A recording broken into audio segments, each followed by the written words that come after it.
लुम्बिनी की भक्तिमय यात्रा, शांतपूर्ण यात्रा, आनंददायी यात्रा।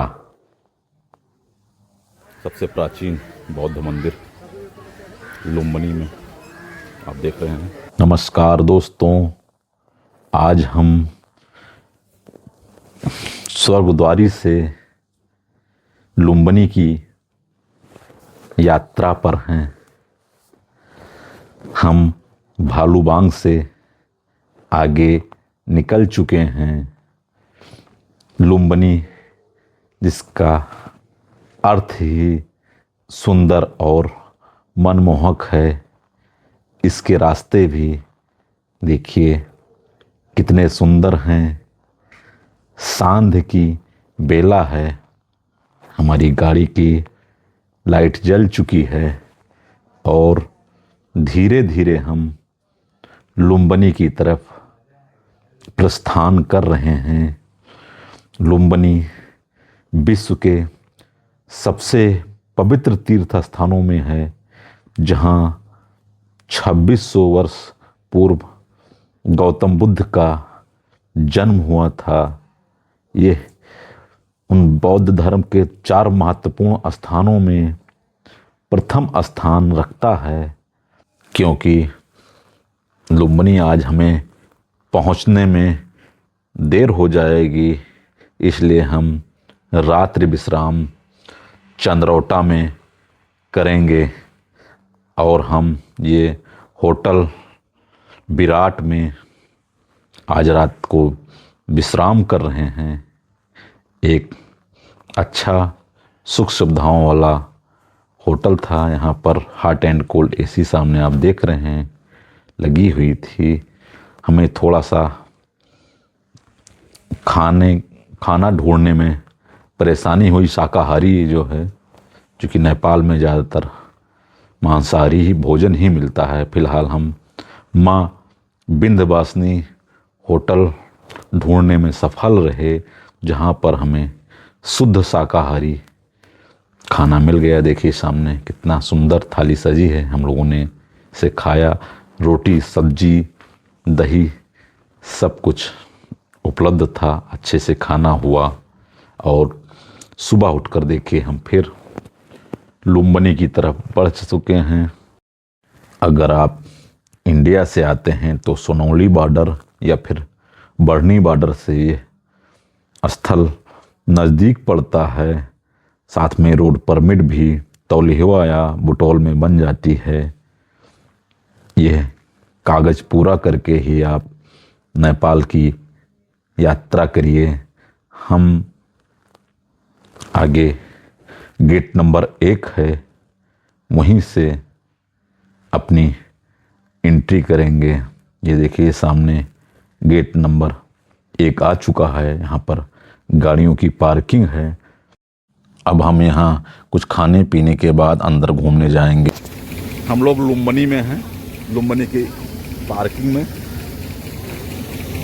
आप थोड़ा सा हमने कहा कि नाश्ता कर लिया जाए। देखिए भैया, क्या क्या भैया बनाते हैं आप? पानी पूरी, चाट, नूडल्स, चाउमीन जिसको नहीं। अच्छा, ये क्या है? ये क्या बन रहा है? ये नूडल्स बन रहा है। नूडल्स बन रहा है। इधर नूडल्स आपका देखिए रखा हुआ है, काफ़ी सफाई से इनका काम है। और ये पानी पूरी हो गई। बढ़िया, अब हम लोग थोड़ा सा खाएंगे भैया। चूँकि लोगों ने हमें बताया कि अंदर खाने पीने का सामान बहुत सीमित मात्रा में मिलता है। कितना बढ़िया उछाल उछाल के बना रहे हैं, बड़ा अच्छा लग रहा है देखने में।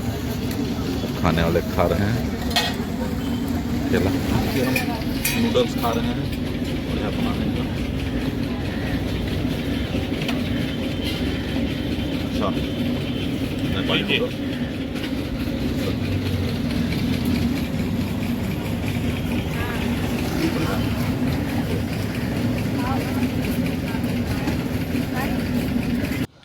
वहाँ उपस्थित लोगों ने हमें बताया कि गेट नंबर 5 से मुख्य मंदिर महामाया मंदिर नज़दीक है, इसलिए अब हम गेट नंबर 5 की तरफ बढ़ रहे हैं। सम्राट अशोक द्वारा स्थापित शिलालेख में यह स्पष्ट उल्लेख है कि यह स्थल गौतम बुद्ध का जन्म स्थान है। बाद में चीनी यात्री ह्वेंगसांग एवं फायान ने भी गौतम बुद्ध के जन्म स्थल के रूप में लुम्बिनी का जिक्र किया है। सामने देखिए अंदर का मानचित्र।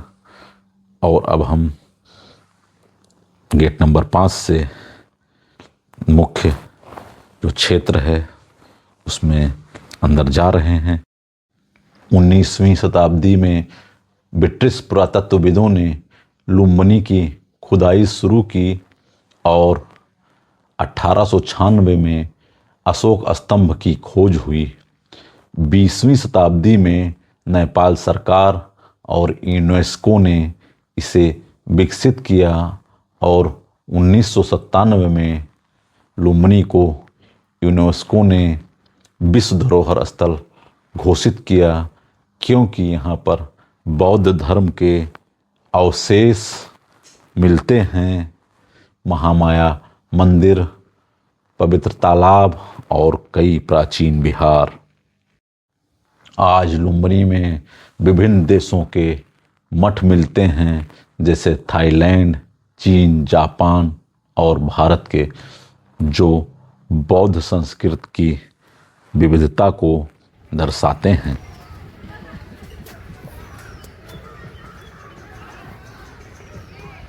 लुम्बिनी का सबसे प्राचीन मठ, मेन मंदिर पे हम लोग जा रहे हैं।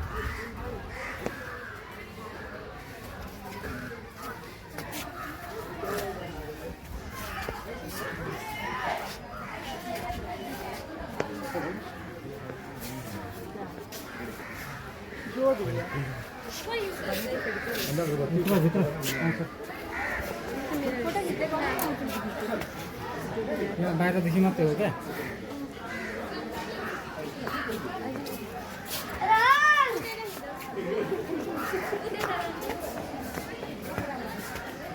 सबसे पुराना मठ।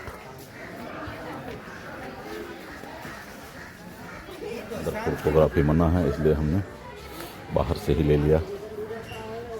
सबसे प्राचीन बौद्ध मंदिर लुम्बिनी में आप देख रहे हैं। और अब हम भगवान बुद्ध की एक प्रतिमा की तरफ आ चुके हैं। लुम्बिनी में आज बसंत पंचमी मनाई जा रही है, इसलिए दर्शकों का भारी भीड़ है। लुम्बिनी का महत्व बौद्ध धर्म के प्रसार में है, जो एशिया से यूरोप और अमेरिका तक फैला है। यह स्थान शांति और अहिंसा का संदेश देता है। देखिए सामने एक नहर है और इस नहर के दोनों तरफ विभिन्न देशों के बने हुए हैं। थेरवाद, हीनयान और महायान बौद्ध से संबंधित मठ हैं। अभी हम थोड़ी देर बाद इसमें जो सामने नाव दिखाई पड़ रही है उसमें यात्रा करेंगे और हम नाव में बैठ चुके हैं, एंजॉय कर रहे हैं। जब भी आप लुम्बिनी आइए तो इस तरह की नाव की सवारी ज़रूर करिए, क्योंकि ये बहुत ही आनंददायी लगती है। कितना शांतिपूर्ण स्थल, नहर के तीनों तरफ मठ हैं और बीच में नहर।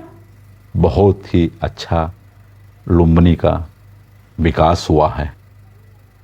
लुम्बिनी न सिर्फ एक धार्मिक स्थल बल्कि एक पर्यटन स्थल भी है। देखिए हम सामने खूब एंजॉय कर रहे हैं। एक अच्छी यात्रा हमने खूब एंजॉय किया और भगवान बुद्ध के जन्मस्थल के साथ साथ अन्य स्थलों जैसे देखिए सामने एक स्तंभ है और उसके साथ साथ कुछ लिपियां लिखी हुई हैं। देखिए जो कुछ लेख हैं, शिलालेख छोटे छोटे बाद में बनाए गए हैं। ये इस पे हम चूंकि इसकी भाषा नहीं पढ़ पा रहे थे इसलिए आपको नहीं बता पाए। फिलहाल आप सामने देख सकते हैं एक अच्छा स्थल है और इसी के बगल में सामने देखिए एक संग्रहालय है। चूँकि हम लोग जब गए तो यह संग्रहालय जो सामने दिखाई पड़ रहा है बंद हो चुका था, इसलिए अंदर का दृश्य आप सभी को नहीं दिखा पाएंगे। लेकिन अगर आप सभी को अवसर मिले तो इस संग्रहालय को ज़रूर देखिएगा। आगे फिर हमने प्रयास किया विभिन्न मठों को देखने के लिए, लेकिन बसंत पंचमी की भारी भीड़ के कारण हम ऐसा नहीं कर सके। संयुक्त राष्ट्र ने लुम्बिनी को एक शांति के शहर के रूप में मान्यता दी है। धार्मिक स्थल के साथ साथ लुम्बिनी पर्यटन के लिए भी आदर्श है। चूँकि ये नेपाल के तराई क्षेत्र में स्थित है और यहाँ का निकटतम हवाई अड्डा भैरहवा है। यहाँ से निकटतम रेलवे स्टेशन गोरखपुर तथा बढ़नी है। बस से अगर आपको आना हो तो सुनौली या बढ़नी से आपको नेपाल की बस भी मिल जाती है। फिलहाल हम लुम्बिनी एक शांति के शहर के रूप में, जहां हम इस समय मनोरंजन या आनंद ले रहे हैं। जिस प्रकार दुनिया भर में इस समय अशांति फैली हुई है, एक संघर्ष चल रहा है, ऐसे में लुम्बिनी हमें एक संदेश देता है कि दुनिया को अगर दीर्घजीवी बहुआयामी बनाना है तो हमें शांति का संदेश सीखना पड़ेगा। सामने देखिए बहुत वृक्ष दिखाई पड़ रहा है, कुछ सजावट है यहाँ पर। देखिए सामने, चूँकि हम अंदर नहीं जा पाए थे भारी भीड़ के कारण, अंदर जो टिकट पड़ता है 80 रुपये का, उसे खरीदने के लिए एक लंबी लाइन लगी हुई थी, इसलिए हमने बाहर से आपको दृश्य दिखाया। सामने देखिए सफ़ेद रंग की संरचना जिसका आप सभी बेसब्री से इंतजार कर रहे थे।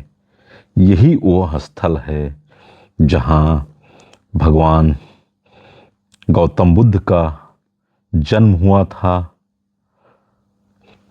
इस दृश्य को देखकर हमें ऐसा लग रहा था जैसे हम स्वयं 2600 वर्ष पूर्व की दुनिया में चले गए हैं। बहुत ही शानदार दृश्य देखिए, वो पवित्र स्थल जिसके ज्ञान, शांति और मानवता के संदेश से पूरी दुनिया ओतप्रोत है, मार्गदर्शित होती है। भगवान गौतम बुद्ध का जन्म स्थल, यहाँ पहुंचकर एकदम मन शांत हो गया है, जैसे संसार की भाग दौड़ दूर हो गई है। यह स्थल हमें सिखाता है कि सच्ची खुशी बाहर नहीं बल्कि भीतर है। इस स्थल को हमें संरक्षित रखना चाहिए, जिससे आने वाली पीढ़ियां भी इसी तरह शांति महसूस कर सकें। यह यात्रा एक जीवन को बदलने वाली यात्रा है। देखिए उस पवित्र स्थल का सुंदर दृश्य, कुछ सजावट की गई है बौद्ध वृक्ष के आसपास, आप देख सकते हैं हम अब वापसी की तरफ हैं, क्योंकि हमें सूपा देवराली मंदिर जाना है। हमारे अगले अंक में जो ये दृश्य दिखाई पड़ रहा है, सुंदर दृश्य को देखने के लिए जरूर आप हमारा अगला अंक देखिए। आपको हमें समय देने के लिए बहुत बहुत धन्यवाद।